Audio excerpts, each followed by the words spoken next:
Hello बच्चों, स्वागत है आप सभी का आपके अपने YouTube चैनल XP क्लासेस में।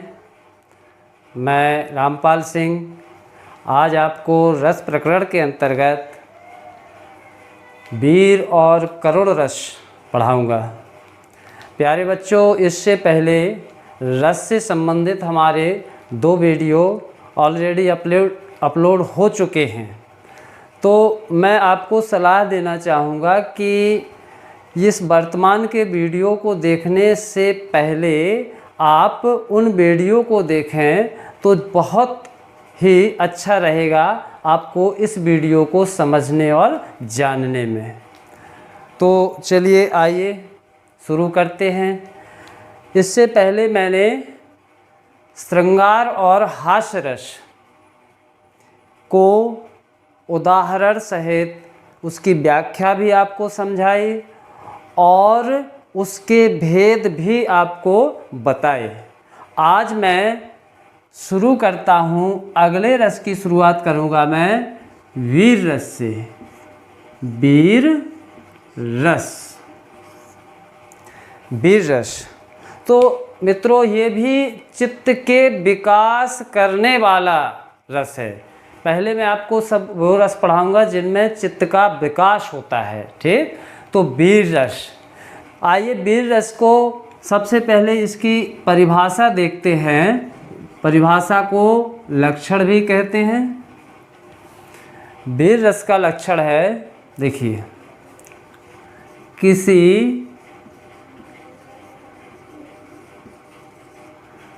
कठिन कार्य को करने से या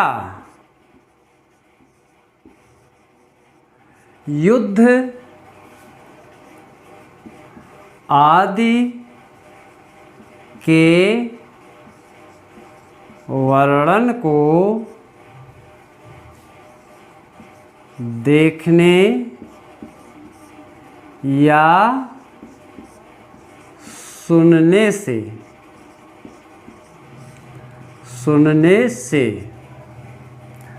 हृदय में जो उत्साह नामक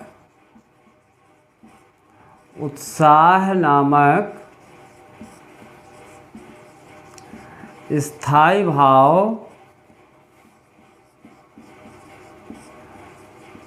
जागृत होता है, वह विभाव, अनुभव और संचारी भाव से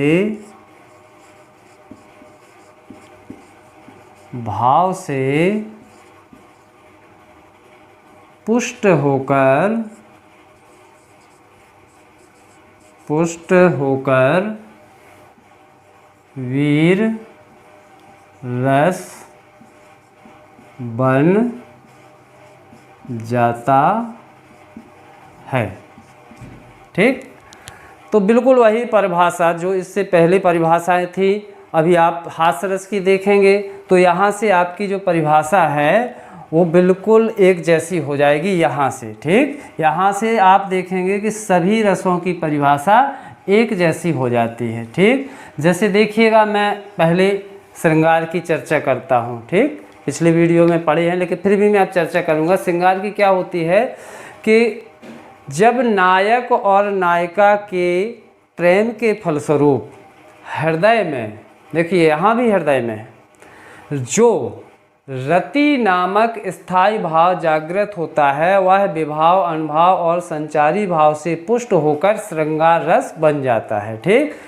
ऐसे ही अगर हम इसको श्रृंगार रस में बदलना चाहें तो देखिए यहाँ से यहाँ केवल बदल जाएगा विकृत आकृति, वेशभूषा, चेष्टाओं आदि को देखने से या किसी काव्य को पढ़ने सुनने से, अब यहाँ से सेम, हृदय में जो हास नामक स्थायी भाव जागृत होता है वह विभाव, अनुभाव और संचारी भाव से पुष्ट होकर हास रस बन जाता है।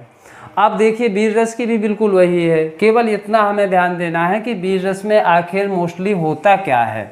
तो वीर रस में ये है कि किसी कठिन कार्य को करने से या युद्ध आदि के वर्णन को देखने या सुनने से हृदय में जो उत्साह नामक स्थायी भाव जागृत होता है वह विभाव, अनुभाव और संचारी भाव से पुष्ट होकर वीर रस बन जाता है। तो वीर रस की उत्पत्ति कैसे होती है? वीर रस की उत्पत्ति होती है, देखिए जब हम किसी युद्ध, लड़ाई झगड़े आदि का वर्णन देखते हैं, सुनते हैं, है ना, या किसी चित्र या किसी चलचित्र आदि में इस तरह के दृश्य हमारे सामने आते हैं तो फिर वहाँ हमारी भुजाएं एकदम क्या होता है, फड़कने लगती है ना। जैसे मान लीजिएगा भारत पाकिस्तान का कोई क्रिकेट मैच चल रहा है, अब उस मैच में बिल्कुल रोमांचक स्थिति में मैच है और आपका कोई बल्लेबाज आउट हो जाए या रन ना बना पा रहा हो तो आपकी भुजाएं फड़कती हैं कि काश कहीं इस समय हमारे हाथ में भी एक बैट होता तो 2-4 हम चौके छक्के खुद ही लगा के चले आते हैं ना।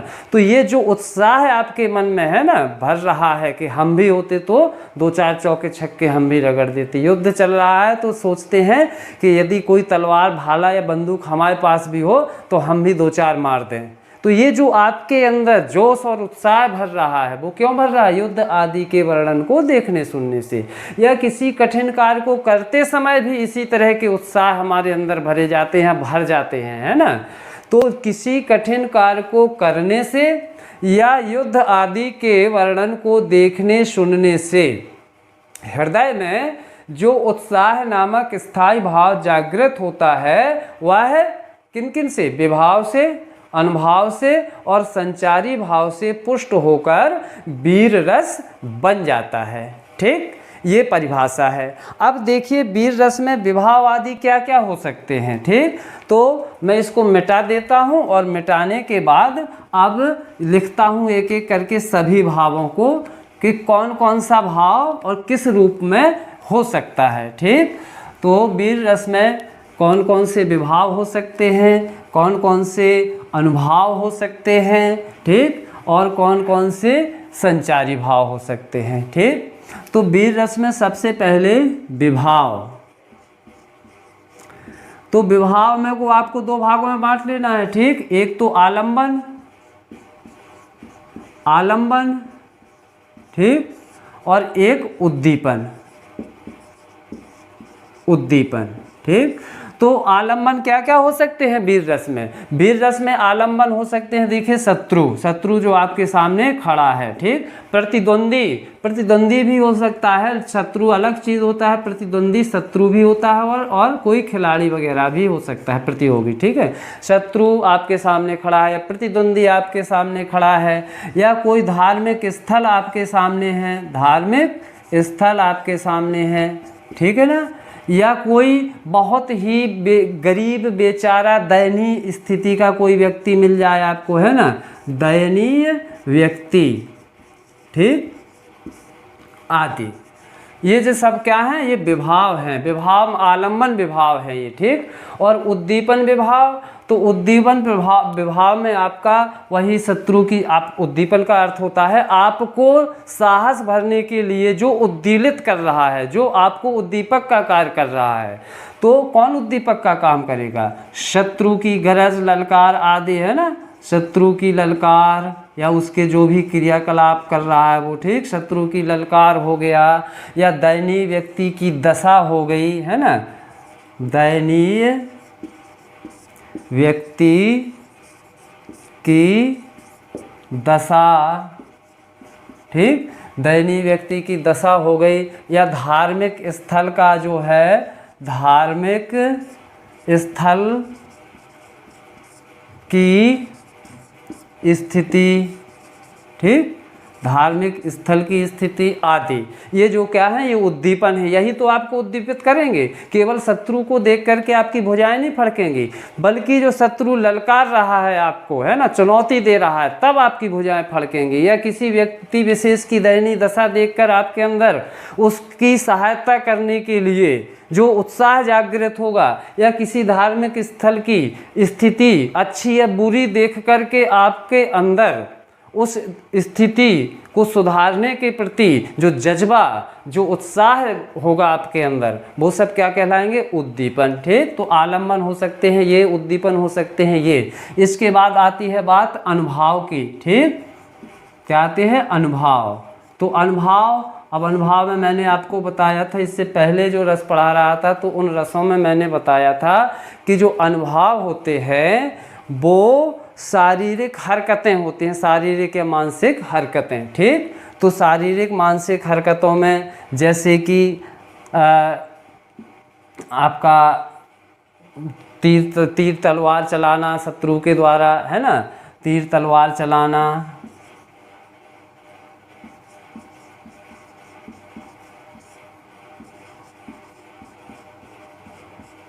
शत्रु के द्वारा जो तीर तलवार चलाए जा रहे हैं वो। ठीक, या दयनीय जो व्यक्ति है, ठीक, उसके जो वचन हैं, ठीक, व्यक्ति विशेष के वचन, ठीक, या व्यक्ति विशेष तड़पते हुए शत्रु।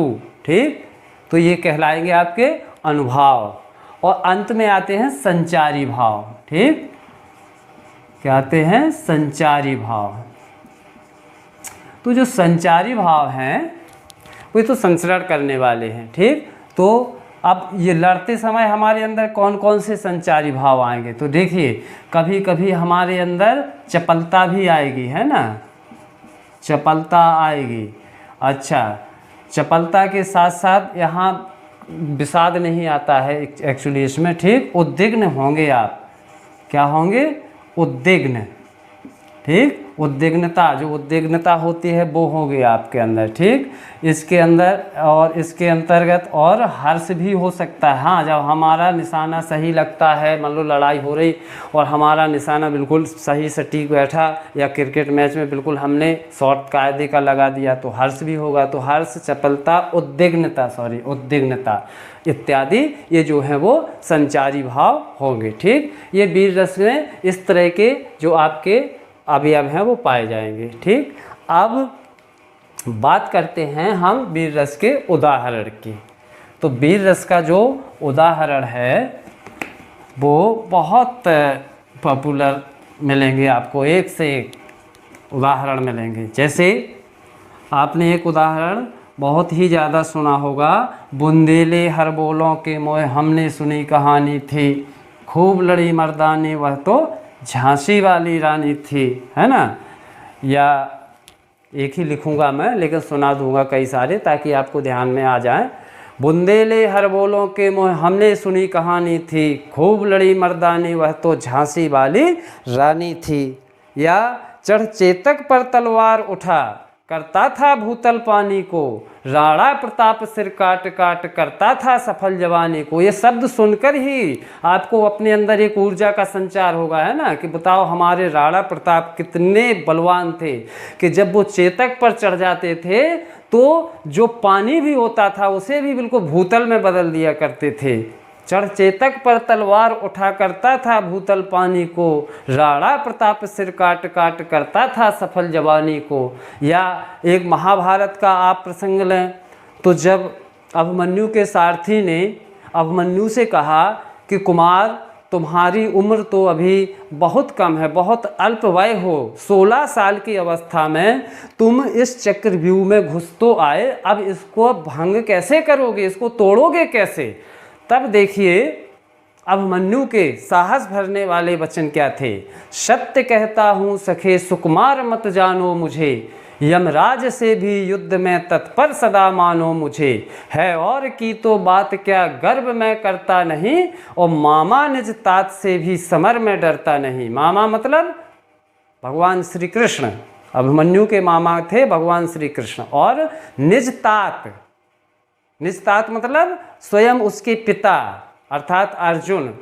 तब अभिमन्यु कह रहा है कि सत्य कहता हूँ सखे, हे सखा, सारथी से कह रहे हैं कि हे सखा मैं तुमसे सत्य कह रहा हूँ, तुम मुझे सुकुमार मत समझो। सुकुमार मतलब कोमल बालक मत जानो।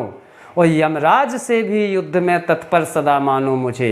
लड़ाई की यदि बात आती है तो मैं यमराज से भी युद्ध के लिए हमेशा तत्पर मिलूँगा, तैयार मिलूँगा। और है और की तो बात क्या, बोले यमराज तो छोड़ो, और मैं किसी की बात नहीं करता हूँ, गर्व मैं करता नहीं, मैं किसी के गर्व नहीं करता। और मामा निज तात से भी, यानी श्री कृष्ण और अर्जुन से भी समर में डरता नहीं, मैं युद्ध में नहीं डरता हूँ। क्यों? क्योंकि उस समय श्री कृष्ण और अर्जुन धरती के सबसे बलशाली योद्धा माने गए थे, है ना। श्री कृष्ण को हराना असंभव था और जो अर्जुन था उसको हराना बड़ा दुष्कर था। लेकिन अभिमन्यु के साहस को देखिए आप, कि वो कह रहा है कि चाहे मामा आ जाएं और चाहे स्वयं पिताजी आ जाएं, लेकिन मैं उनसे भी युद्ध करने के लिए खड़ा मिलूँगा। ये अब साहस भरने वाली बातें थी। ठीक, तो एक उदाहरण यही लिखते हैं हम। ठीक, एग्जाम्पल में यही लिखेंगे। ठीक, क्या है? सत्य कहता हूँ सखे, सत्य कहता हूँ सखे, सॉरी खे हो गया, सखे को लिखना था। सत्य कहता हूँ सखे, सुकुमार मत जानो मुझे, सुकुमार मत जानो मुझे। ठीक, हाँ, यमराज से भी युद्ध में, यमराज से भी युद्ध में तत्पर सदा मानो मुझे, तत्पर सदा मानो मुझे। बहुत आसान है। और है और की तो बात क्या, है और की तो बात क्या, गर्व मैं करता नहीं, गर्व मैं करता नहीं। और मामा निज तात, तात माने होता है पिताजी, मामा निज तात से भी समर में, समर होता है युद्ध, समर में डरता नहीं। ठीक, ये आपका उदाहरण हो गया। सत्य कहता हूँ सखे, सुकुमार मत जानो मुझे, यमराज से भी युद्ध में तत्पर सदा मानो मुझे। है और की तो बात क्या, गर्व मैं करता नहीं, और मामा निज तात से भी समर में डरता नहीं। ठीक, अब यहाँ पे हमें देखना है कि आलम्बन कौन है। आलम्बन का मतलब ये है कि ये भाव किसके अंदर जागे हैं। जो स्थायी भाव है उत्साह, वो दर्शक के अलावा और किसके अंदर जागे होंगे। तो आपको पता है कि ये गर्व भरी बातें कौन कर रहा है, अभिमन्यु। ठीक, तो आलम्बन क्या हो गया, अभिमन्यु। क्या हो गया, अभिमन्यु। ठीक है, अभिमन्यु, राइट।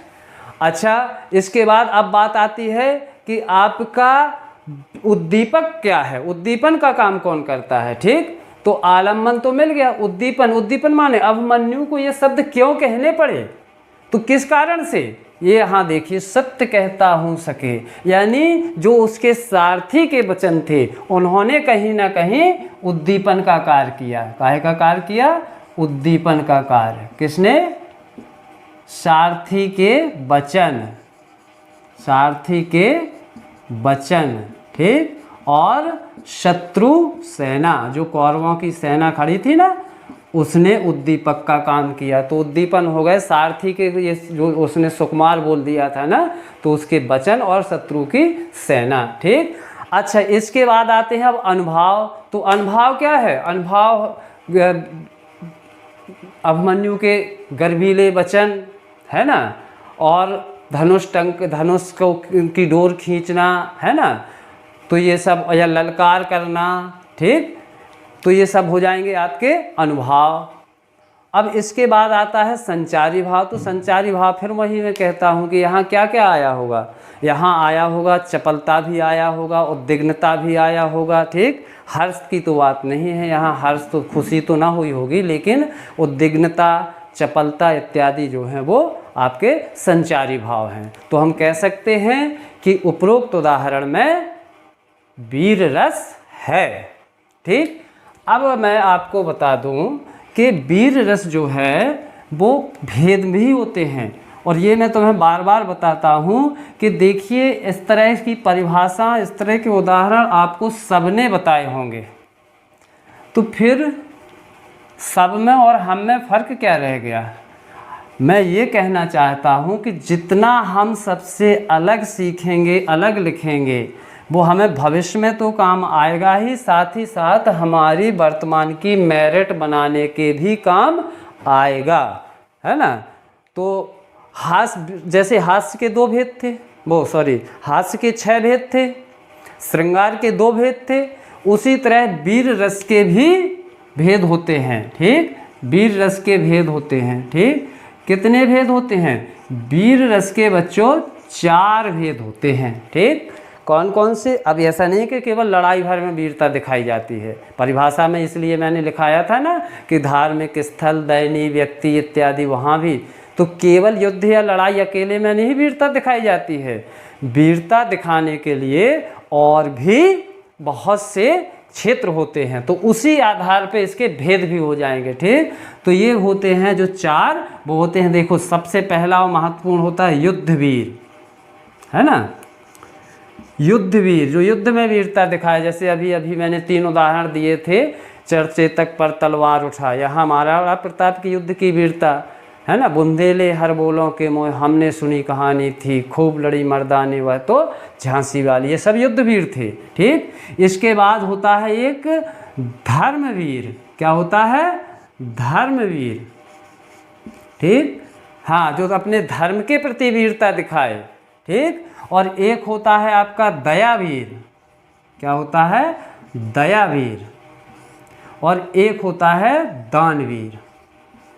ठीक। नाम सुना होगा ना आपने, दानवीर कर्ण। तो वीर काहे लगाए उसके लिए? क्योंकि उसने अपने दान रूपी वीरता से यश कमाया। तो इस तरह से ये 4 प्रकार के वीर होते हैं। ठीक। युद्धवीर, धर्मवीर, दयावीर और दानवीर। ठीक। जो युद्ध में पराक्रम दिखाए, युद्ध में कौशल साहस दिखाए, वो युद्धवीर है। जो धर्म में कौशल और साहस दिखाए, वो धर्मवीर है। जैसे श्री राम का आपने देखा होगा कि वो धर्मवीर इसलिए माने गए हैं कि उन्होंने धर्म की रक्षा के लिए पूरा कौशल राज्य, यानी अवध जो राज्य था, पूरा उन्होंने त्याग दिया। किस लिए? केवल धर्म की रक्षा के लिए, कि पिताजी के वचन का पालन करना एक पुत्र का धर्म है। और उन्हीं के बारे में कहा भी गया है कि रघुकुल रीत सदा चली आई, प्राण जाए पर वचन न जाई। ये ऐसे धर्मवीर होते हैं। ठीक। और दयावीर वो होते हैं कि जो स्वयं जिस चीज़ की आवश्यकता हमें बहुत अधिक है, और ऐसे में कोई हमसे भी अधिक आवश्यकशील आ जाए, यानी हमसे भी ज़्यादा उसकी आवश्यकता है, तो व्यक्ति ऐसी स्थिति में अपनी आवश्यकताओं को भूल जाता है और दूसरों की आवश्यकताओं की पूर्ति में जुट जाता है। ये दयावीरता है ना। एक गाना सुना होगा आपने, दुनिया में कितने गम हैं, है ना, मेरा गम कितना कम है, औरों के गम देखे तो मैं अपना गम भूल गया। तो यही दयावीरता है ना। खुद भूखे रह करके अन्य भूखे को भोजन करा दें, वो दयावीरता है। और अंत में है दानवीरता। दानवीरता ये कि यदि हम किसी पे को देने पर आए तो फिर ये भी नहीं सोचें कि आखिर इससे हमारा कितना बड़ा नुकसान होने वाला है। जैसे कर्ण को सुने, कर्ण को पता था कि मेरे शरीर से हमेशा हमेशा के लिए, मेरे शरीर में जन्म से मिले हुए कवच कुंडल एक बार अगर मेरे शरीर से उतर गए तो मेरा वध अर्जुन के हाथों निश्चित है, ये उन्हें सब भान था। लेकिन उन्होंने फिर भी वीरता दिखाई और अपने कवच और कुंडल सहर्ष दान में दे दिए। ठीक, तो इसके लिए एकमात्र एक उदाहरण दूंगा जिसमें आपको चारों तरह, तीन तरह की, चौथा तो आपने युद्ध वीरता का देख लिया है ना, तीन तरह की आपकी वो आ जाएंगे। देखिए, क्षुधार्थ रंतिदेव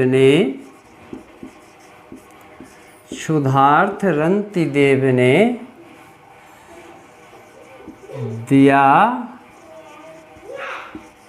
करस्थ थाल भी।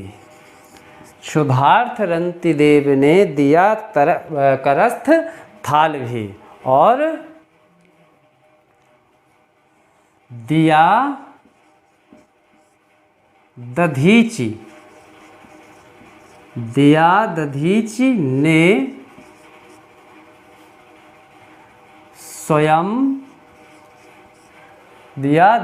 ने स्वयं परार्थ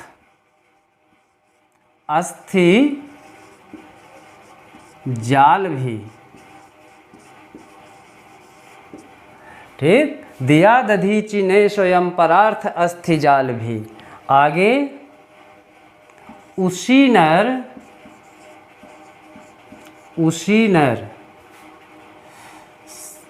क्षितीश ने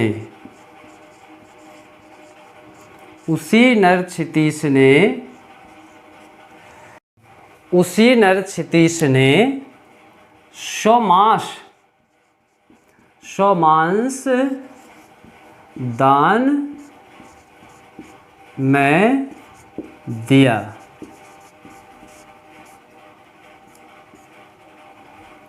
उसी नर क्षितीश ने स्वमांस दान में दिया और सहर्ष सहर्ष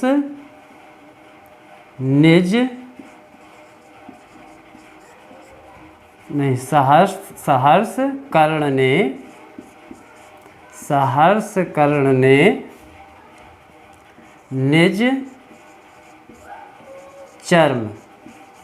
निज चर्म दान दे दिया। तो देखिए, इसमें आपको युद्धवीर भी मिलेगा, धर्मवीर भी मिलेगा, दयावीर भी मिलेगा, दानवीर भी मिलेगा। देखिए, पहली लाइन को देखें, क्षुधार्थ रंतिदेव ने दिया करस्थ थाल भी। क्षुधार्थ, भूखे, क्षुधा से भूखे, व्याकुल, रंतिदेव ने, बिल्कुल उनके प्राण निकल रहे थे भूख से, लेकिन उन्होंने अपने हाथ में स्थित थाल को भी दूसरे भूखे को दे दिया। मतलब ये क्या कहलाई आपकी, ये दयावीरता कहलाई, है ना। देखो, उन्होंने स्वयं नहीं खाया, जबकि पता था कि यदि उन्हें भोजन नहीं मिलेगा तो उनके प्राण कभी भी निकल सकते हैं, लेकिन उन्होंने अपने हाथ में स्थित थाल भी दूसरों को दे दिया। इधर देखें जरा, दिया दधीचि ने स्वयं परार्थ अस्थि जाल भी। परार्थ माने दूसरों के हित के लिए अपनी हड्डियों का जाल तक दे दिया, यानी जिंदा रहते उनके पास जब उनसे उनकी हड्डियां मांगी गई तो उन्होंने सहर्ष अपने प्राण त्यागने स्वीकार कर लिए। ठीक, तो ये कहाँ पे आ जाएगा, ये भी आ जाएगा आपका, ये आ जाएगा आपका दानवीरता में, है ना, प्राण तकों का दान दे देना। इधर देखें, उसी नर क्षितीश ने स्वमांस दान में दिया और उसी नर क्षितीश यानी राजा शिवी ने शरणागत की रक्षा के लिए अपना मांस तक दान में दे दिया था, शरीर का काट काट कर, है ना। ये कहलाती है धर्मवीरता। क्यों? क्योंकि शरणागत की रक्षा करना क्षत्रिय का धर्म होता है। तो राजा शिवी ने धर्म की रक्षा के लिए अपना मांस तक दान में दे दिया। और इधर देखो, सहर्ष कर्ण ने भी निज चर्म दान दे दिया और कर्ण ने भी खुशी खुशी अपने जीवन में के साथ आए हुए, अपने जन्म के साथ आए हुए निज चर्म में जो उसे कवच कुंडल मिले थे, चमड़े सहित काट करके दान में दे दिया, तो ये कहलाएगी आपकी दानवीरता, है ना। इसीलिए कर्ण के नाम के आगे दानवीर लगा हुआ है। तो इस तरह से वीर रस के कितने उदाहरण हुए आपके, या कितने भेद होते हैं? 4, युद्धवीर, धर्मवीर, दयावीर और दानवीर। ठीक, तो आशा करता हूँ बच्चों आज का ये वीडियो आपको काफ़ी समझ में आया होगा और आपके लिए काफ़ी उपयोगी भी होगा। और अगले वीडियो में मैं आपको अन्य रसों की इसी प्रकार से बृहद और विस्तृत व्याख्या के साथ आऊँगा। और अगर बच्चों हमारे वीडियो आपको पसंद आ रहे हैं तो कृपया वीडियो को लाइक और शेयर करने में तथा चैनल को सब्सक्राइब करने में कंजूसी न करें, क्योंकि आपके चैनल के हमारे चैनल को आपको दिए गए लाइक और सब्सक्राइब ही हमें कहीं ना कहीं और भी अधिक अच्छा करने के लिए मोटिवेट करते हैं। इसलिए आप लाइक और शेयर का तथा सब्सक्रिप्शन का ये सिलसिला इसी तरह बनाए रखें। मिलते हैं अगले वीडियो में, तब तक के लिए नमस्कार। तो इस प्रकार से यह वीडियो यहीं समाप्त होता है। उम्मीद है, आशा है, होप है यह वीडियो आपको बहुत ही ज्यादा अच्छा लगा होगा, पसंद आया होगा और कोई भी समस्या नहीं रही होगी। यदि वीडियो आपको अच्छा लगता है तो चैनल को सब्सक्राइब करने के साथ साथ बेल नोटिफिकेशन को ऑल सेलेक्ट जरूर कर लीजिएगा, क्योंकि कोई भी वीडियो अगर आता है आप बेल नोटिफिकेशन को ऑल सेलेक्ट करे रहेंगे तो कोई भी वीडियो आने पर उसका नोटिफिकेशन, उसका अपडेट आपको तुरंत के तुरंत मिल जाएगा और आपकी कोई भी क्लास मिस नहीं होगी। इस बात को ध्यान रखिएगा और साथ ही चैनल को सब्सक्राइब जरूर कर लीजिएगा। यदि आपको वीडियो बहुत ही ज्यादा अच्छा लग जाता है तो वीडियो को लाइक, शेयर, कमेंट्स करना मत भूलिए। कमेंट्स करके ये बताइए कि आपको ये जो कोर्स मिलते हैं ये आपके लिए कितने ज्यादा यूजफुल साबित होते हैं। इसके अलावा यदि आप डायरेक्ट मुझसे पढ़ना चाहते हैं तो एक्सपी क्लासेस का खुद का ऐप उपस्थित है, प्ले स्टोर में जाइए, वहां से आप डाउनलोड कर सकते हैं या लिंक आपको डिस्क्रिप्शन में भी मिल जाएगा। तो लाइव क्लासेस के लिए हमारे ऐप को डाउनलोड जरूर कीजिए। वहां पर आपको फ्री पीडीएफ सॉल्यूशन, नोट्स और डाउट क्लियरेंस कराए जाते हैं, कोई भी दिक्कत नहीं आती है। तो मिनिमम प्राइस पर और मिनिमम फीस पर आप उस क्लास को ज्वाइन कर सकते हैं। बहुत ही मिनिमम से मिनिमम आपकी फीस रहती है, इस बात को ध्यान रखिएगा। तो आगे बढ़ते हैं और साथ ही यदि आप हमारे सोशल मीडिया प्लेटफॉर्म के हैंडल को फॉलो करना चाहते हैं तो फॉलो भी कर सकते हैं, जैसे कि Facebook, Telegram, Twitter and Instagram. यहां पर आप हमसे पर्सनल बात भी करना चाहते हैं तो कर सकते हैं, कोई भी दिक्कत नहीं होती है। लिंक आपको डिस्क्रिप्शन में मिल जाएंगे सभी के। एप्लीकेशन को जरूर डाउनलोड करें और चैनल को सब्सक्राइब नहीं किया तो चैनल को तुरंत सब्सक्राइब कर लीजिएगा। इसी के साथ मिलते हैं अगले वीडियो में, तब तक के लिए जय हिंद, जय भारत, वंदे मातरम।